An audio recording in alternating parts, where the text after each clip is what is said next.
अस्सलामुअलैकुम। आज फ्रेंड हमारी मादियाँ दोनों आपस में बहुत ज़्यादा लड़ी हैं, तो उस वक्त मैं वीडियो नहीं बना सका क्योंकि हालत ही बहुत ही ज़्यादा दोनों की ख़राब थी। तो वक्ती तौर पे मैंने ये लगाया है, कैननडोला स्प्रे है होम्योपैथिक का। तो बहुत ही अच्छा इसका रिज़ल्ट आया। ये देखें अभी तकरीबन 2 घंटे ही हुए हैं तो ज़ख़म बिल्कुल जो सा कवर हो गया है। इस मादी का भी हो गया। दोनों ने बहुत ही ज़्यादा आपस में लड़ी हैं। स्प्रे किया, उसके बाद ये मैंने एमीवाइकोम का इंजेक्शन लगाया 0.22 दोनों को। तो काफ़ी ग्रोथ में इन्हें ताकत मिली है। तो माशाल्लाह अब रिकवर हो गई हैं दोनों।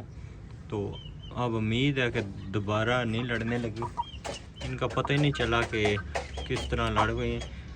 मेरे तो दिन के मुताबिक गर्मी है ना, तो इस वजह से इनकी आपस में नहीं बनी।